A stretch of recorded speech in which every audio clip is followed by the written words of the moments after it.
Welcome to the Hoosier Shooting Academy. I have with me Dr. Emilee Allman. She is a chiropractor. She has her PhD in medicine.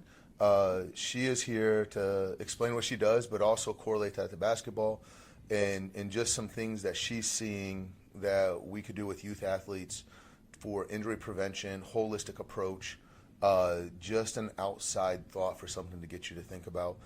So introducing Dr. Allman.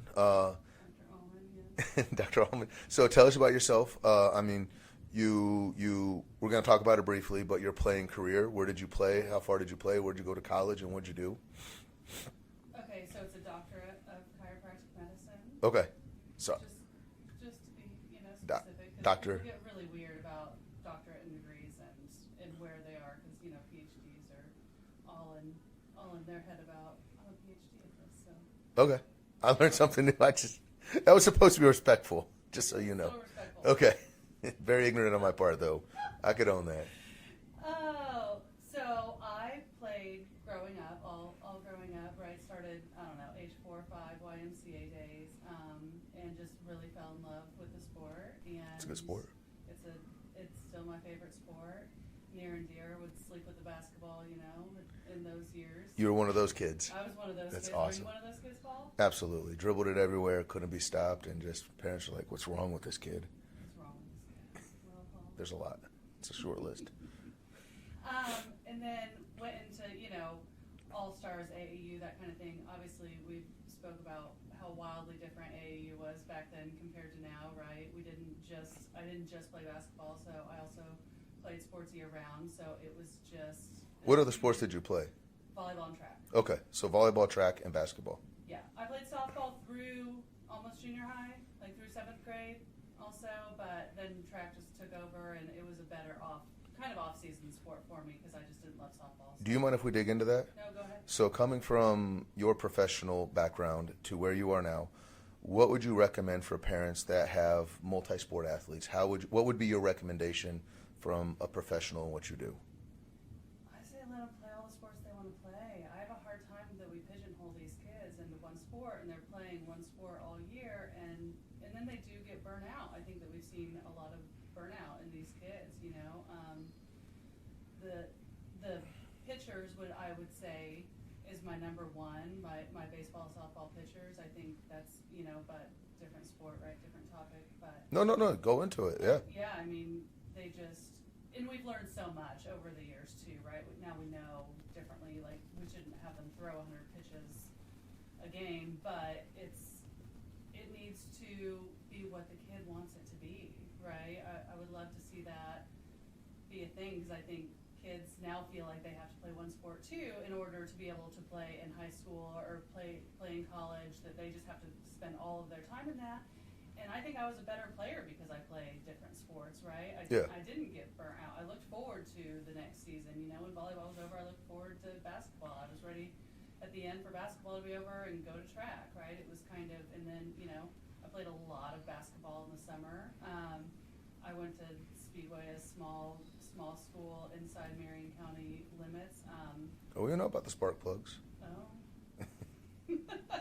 Not good. It's not known for sports as a whole. We've had our boys actually my senior year won state. Yep. So that was, still to this day, I guess, a highlight of Speedway sports, but otherwise, we could be better. So we didn't have a very organized for AAU or anything like that. So I played AAU for Plainfield.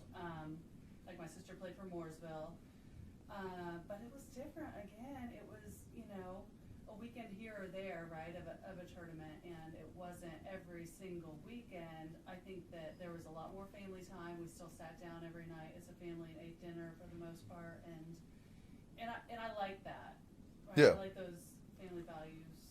Talking about the balance, though, from a physical standpoint, and going back to pitching, and this is something that's wrong with the AAU world in basketball, is when you're pitching, when you're throwing to your mom or dad in the backyard, you're not throwing 100-mile-per-hour heaters. You can lax it back. But when you're on the mound and there's a batter there, you have to throw 100%. There is no, I'm going to go 10% on this throw. And the same thing with basketball. when you're training, you could kind of back down and say, hey, I can't go 100% right now, but I can go 50, I can go 60. But when you're playing live one-on-one, you have to go 100%. And when you're going 3 games in a day, the wear and tear on your body, How do you do that? it's tough. It's tough on kids. It's tough on kids. And so even going back to your break, you talked more about the mental break, but there's also a bit of a physical break too. Yeah, it's different muscles, right? Different groups. And I think going back to baseball, because it's a perfect example. I've never seen so many pars fractures as I have in the past like 5 years, because these kids are swinging all one way, and so I've had to send a lot of kids in to get braced, and then they're out, right? And same thing with shoulders, elbows, in those sports, because they just do in their tournaments and in their games, weekends, 3 games a day, they go so hard. Just like you said, they have to go 100%. But when you're just in the practice mode, you can go 50, 60%. And so I think using different muscle groups in different sports really help too, because it's not that physical load so much on the body. You're not just using the same muscles for the whole year, right? And in basketball now, we're seeing a lot of Achilles tears, especially younger guys in college, younger guys in the NBA. And the complaint that, and again, this is an uneducated basketball coach talking, but they're saying that these young players have more miles on them than we had. And it might be, okay, yeah, you and I had the same miles, but a cross country and a track mile is different than a basketball mile. And when you're running that same basketball mile every single day, in a perfect world, do you think that you play for 3 months, 3 months, 3 months, so you played volleyball for 3 months, basketball for 3 months, track for 3 months, or do you think that it's just all just breaking the habit of having that same monotony over and over? Like, what's your professional opinion on that? I do, and I think, I'm big into biomechanics, right? I love biomechanics, and I love thinking about things like turf and setting, right? And the proprioception that people get from the court versus on a cross country field, right? So it's 2 totally different beasts that you're dealing with, and I think that we need both, especially if they're just to be able to get that difference. It's different intrinsic muscles, it's different feedback to the brain. I love like barefoot walking kind of stuff too, right? So the same is that they need all of it for proper development and to prevent injury.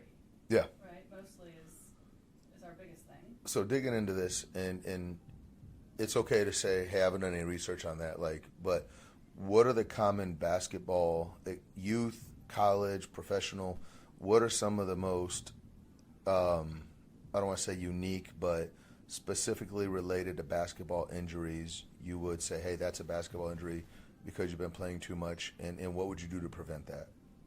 I mean, obviously you already, spoke about Achilles, right? Achilles is huge. Any jumping is going to be major ankle sprains. I can speak for that personally. That's really, kind of the end of my career. I don't even know how many times. Bad ankles? Terrible ankles, but now I know so much better, right? Now I know so much more. I would have done so much differently at age 12 than now at 41. Can we talk about that? Yeah. 41. You throwing that out there? Ooh. Yeah. 26. 26 is what we'll give you. Looking at what you know now versus what you knew at age 11, what were some things you would do differently about your approach to your body, your athletic ability, that you know now that you didn't do? Like, what would it be specifically? Definitely starting even earlier than what we did. We ended up doing some plyometrics later in... Can I interrupt you real quick? It was general plyometrics. Like, it wasn't like a very specific, it was everybody hot 50, everyone did the exact same thing. Everybody did the exact same, it wasn't specific, right? Yeah. So it should be obviously specific for sport, right? Or injury prevention, or if they are already injured. So that being said, that was like senior year of high school that we actually had some plyometrics, but a lot of Bosu ball retraining is one of my favorite things for ankle, for Achilles, even for knees and hips too. Just getting that different feel on the ball, just using all of the intrinsic muscles of the feet and just getting really dominant in some of these areas. The great thing about athletes is that I do think that we have more body awareness than people who have never played sports, right? Yeah. So I do think that that's already ingrained into our systems. We just kind of get a feel for all of that. So that being said, I think that we can feel that more dynamically through ourselves if we're using on a BOSU ball, wobble boards, more plyometrics than more dynamic stretching. I don't like to just stretch muscles, but dynamically, if you're warming up, I think that we could be way better about warm-ups. I don't think that coaches, trainers are warming up these athletes properly too before they go play. And guilty as charged myself, right? So I mean, you're just kind of out there getting ready for the game. Now, here's a question for you: if I'm a coach, and let's just say I'm in Seattle, Washington, I don't have access to Indianapolis, where I could just walk across the street, say, "Hi, Doc, what am I doing? What am I doing right?"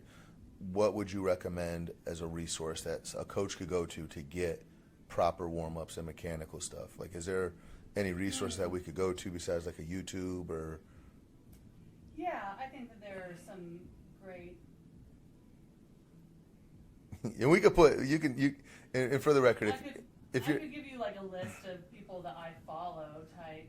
And what we could do with this, though, and I know that was if you say, "Hey, Paul, who's in your class?" Well, I don't know. But what we could do with that is we could edit it and put it in the show notes.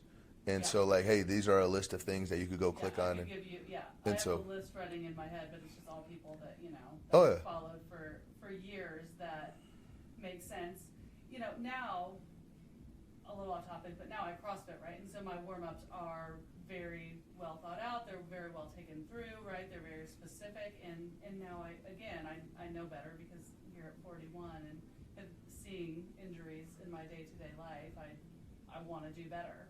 It's funny because I went from basketball to golf, and I know we talk about it all the time, but my golf warm-up is different than my basketball warm-up. And so I can attest to that. It's not CrossFit. I'm probably angrier than you at the end of my 18-hole, but, than you are at the end of CrossFitting. No, but and so I do want to give coaches a resource. I do want to give players a resource. So that way, if a fourth grader is listening to this and say, I am taking this seriously. Yeah, absolutely. I still think bands are one of the best things that people can use. I mean, resistance bands are amazing, and they can be used in so many different ways and in so many different spaces, right? So I like to take excuses out of people because people give me excuses all day long. Mm-hmm. And I get tired of it, and so I tell them this, right? And so I'm like, I'm going to give you 5 to 10 minutes worth of stuff to do a day, right? Like you have 5 to 10 minutes a day to do stuff that you can do at home. Yeah, it's a band you can put in your backpack. Everybody has a BOSU ball or a wobble board or A, B, C, D. Yeah, but that you could afford a band. Resistance band or even not. I can give you some other stuff to work with. No, that makes sense. And so. I know you've sent me some band workouts that I've done with my shoulders, and it's improved a lot. Have you noticed any hip injuries on players? And if so, would you recommend the band for that too? Mm-hmm. Yeah, absolutely. And it's a lot of people's dominance, right? It's the dominance versus weakness, and it's the plant foot. People plant so many times over and over and over again on the same hip, typically, right? More often than the other one, you're going to wear down on that labrum and on that joint. So you're really going to not only lose that joint space, but potentially do some damage to the labrum too in turn. So a lot of band work because we tend to just again use the same muscles and I sound like a broken record every single day fine. That people just don't do enough accessory work on their weaknesses, right? But coaches, trainers don't know where these people are weak, which is why I'm big into gait analysis. And between the gait analysis and me starting to really feel through the tissue and contract the muscles while I'm palpating to see what contraction do you really have, Mm-hmm. what capacity do you have in some of these muscle groups to be able to say you have to start to fatigue these muscles, and if you're gonna have an injury, but most people come to me, already injured. So I always say there's a difference between prehab and rehab, and prehab is something I was saying to people excuse me, what? I'm like, 'cause it's something you do before you get injured. Tom Brady was big into it. I don't know if we could say that name around here, but you know, he did something right. And so Still one of the goats. he's still there, no matter what you want to say. I mean, he's got what, 6, 7? I don't know. Anyway, something. Six, at least 6, maybe 7. Something. 6 with the. I'm gonna plead the fifth for my fans. I'm a basketball guy. That's why I know basketball rings. One thing that you worked with me for about 4 years, and I came in with a bad back, bad shoulders. I was all messed up, and I tell the people, Charles Barkley told Jordan, is like, hey, you got highway miles, I got off-road miles, and I got off-road miles. I've been, you know, post player, beat up a lot, love defense, love diving, but I was doing my hip bridges, and you were like, well, you're not activating them the right way. And so I stopped doing them. And then eventually you had a tough conversation with me about, like, it's better to do them poorly than to not do them at all. Like, something is better than nothing.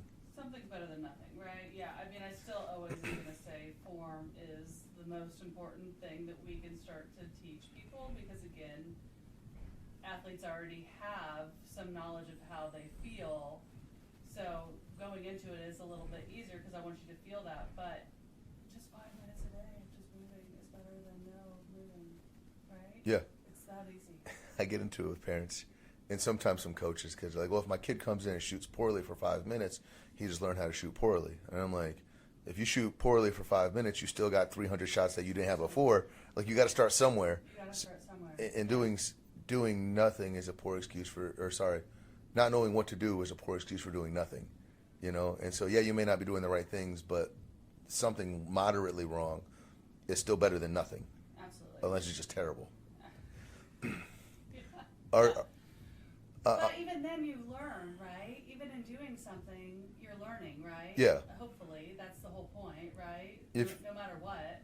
It was interesting because when I tore my ACL in high school, and when I would shoot, after I tore my ACL, I pinched my knees together. And I did it for about 2 years in college, where I started realizing that I had bad hip flexors, and my bad hip flexors were causing me to pinch my knee because I didn't have the quad strength from my ACL. So now I'm more obsessed with getting my stance proper than everything else. Yeah. Are you familiar with Instagram knees over feet, I believe? Knees over toes. Knees over toes? Is that what it is? Knees over toes guy. Yes. Yes. Is he somebody worth following that could give you something? Yeah, absolutely. I think that there is a lot to what he's saying. I don't think it's for everybody, right?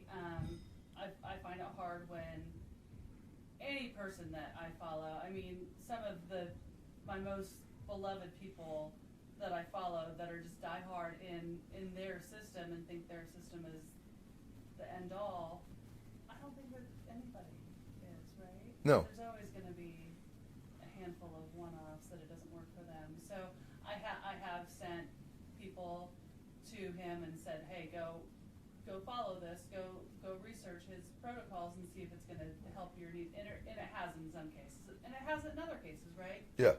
Because sometimes what's done is done, and in some cases people have to have surgery. I mean, Yeah, it happens. It happens. This is one thing frustrating that I've experienced with my body is it's not a one size fits all. And this is one thing kids and parents need to understand. Just because Paul did it and it fixed my knee injury doesn't mean every kid can do it. And I think a lot of parents and a lot of players look at us and say, well, give me the remedy right now. You need to know all the remedies. And it's like, it's a lot of trial. And sometimes, hey, I did it for 3 weeks. Maybe it was 4 months you needed to do it. It just isn't like I did it once and it went away. You have to consistently do it day and day and day for months and months until you're like, okay, this isn't working. And I see that happen a lot where people come to me, especially young players, like, my hip hurts. And I'm like, well, this is something I did to loosen my hip up. And then sometimes it works and sometimes it doesn't. So, I mean, do you... Herein lies, yes, that is the ultimate key. Yeah. Is that each player is seen from a biomechanical perspective, and actually they know exactly what their weaknesses and their dominance is. It's so subjective. It's too subjective in nature to not to have a one-size-fits-all for every single person. So I think, I would love to see coaches and trainers know more in that realm, or hire somebody, or say, hey, go see this person, right? So that they know what their weaknesses are potentially, because we could prevent so much of this stuff from happening, right? That it's too hard to say, oh, knees over toes is going to be your lifeline. For 80% of the people, 50, Yeah, it may, but exactly. But the other 20% that are still having ankle sprains, right, or whatever it may be, like, yeah, we need to assess that, you know, because sometimes it's even a deficiency, right? Sometimes it's even nutritional in nature. So, yeah, no, that's a whole nother. it's a whole other can of worms, right? And this is, I don't believe in throwing stones at the youth. Like, I just don't. Like, you tell me, anyone can tell me these are 5 reasons why they're lazy, and I can show you 15 reasons about why they're the hardest working generation. I mean, you could go through, every generation, in my generation, the generation before. But this is one thing I will say, in our generation, I felt like junk food was harder to get to. Like, you had to be conscious about going out and getting it, and now it's more accessible, and you have to be smarter. Yeah, and Yeah. even our house is guilty of that to a point. Yeah. Oh yeah. And so it's just, Even mine, I hate to admit that. yeah, Yeah. for you or your kids. For the kids. Clearly the kids. Yeah.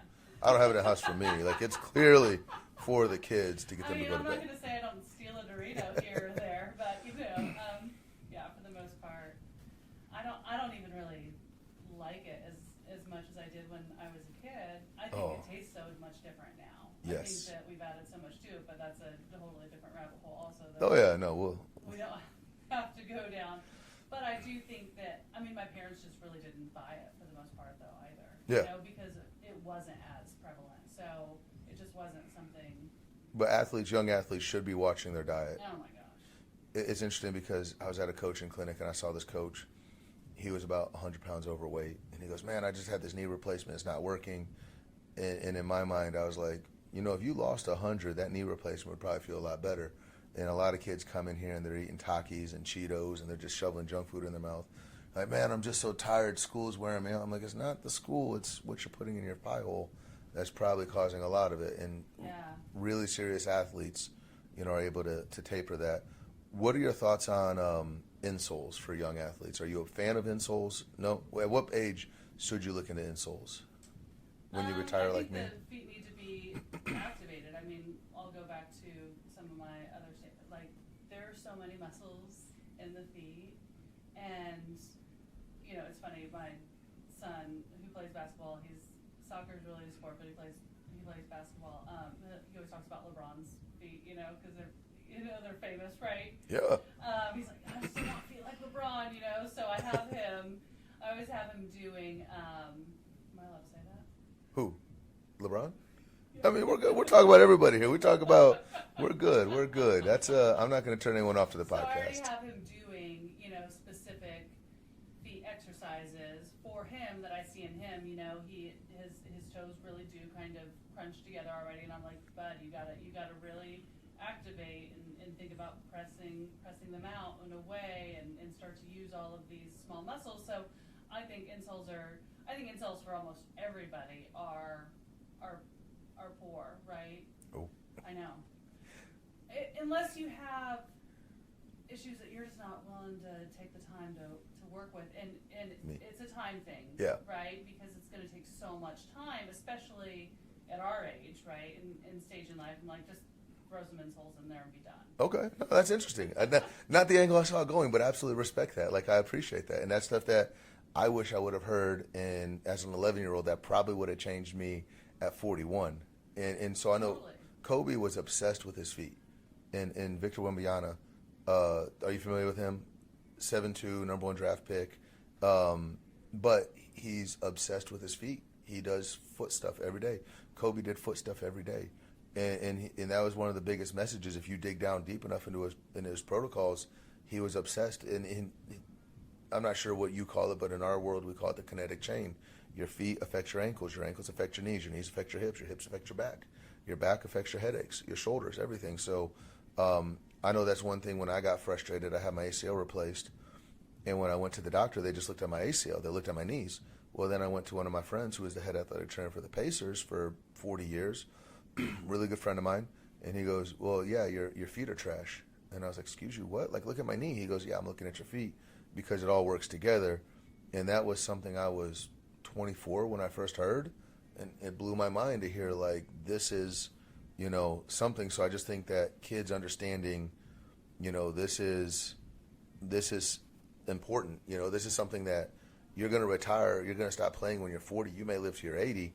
You're going to have your feet every single day of your life. You're not going to have a basketball. I know. So Yeah, and like you said with the glute bridges, right? When I take people through the glute bridges, I tell them like you really need to be pressing down through the feet in order to get that because then you feel the hamstrings and you feel the glutes. Otherwise, you're just you can use so many other muscles to get through that. So therein lies a lot of the problem is in the feet. And so yeah, I would say insoles, especially in youth, right, are almost completely unnecessary. I'm here and again, I never say never anymore in life. Yeah.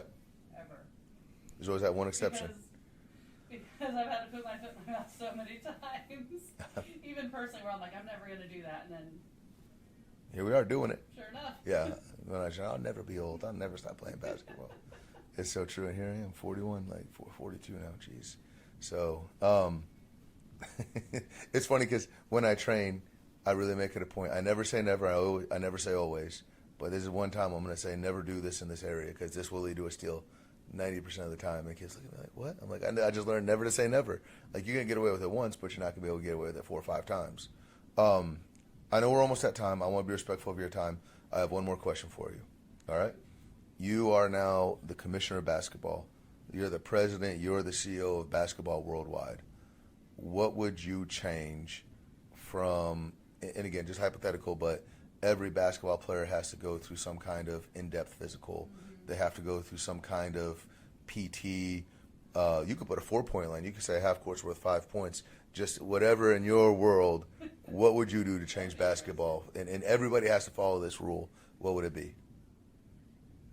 Every player needs an assessment. Every coach needs some kind of, at a certain level, right? If we know these players are going to continue to play through high school, injuries are going to come. It doesn't matter.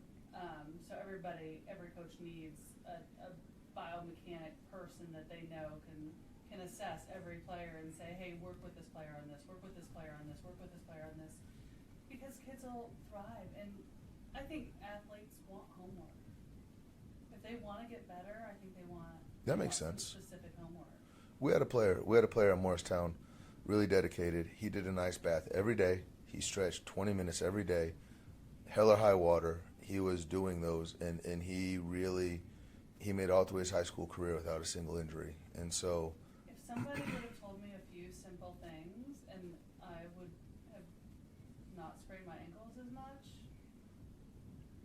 I would have taken that very serious. No, well, hey, I appreciate your time. I appreciate you coming through and sharing your youth or your advice to the youth. I am, yeah. Thank you for listening. If you made it this far, make sure you subscribe. Obviously, you like something we're doing, share with a friend. The Hoosier Shooting Academy podcast. We're here just to educate people. Appreciate you. I love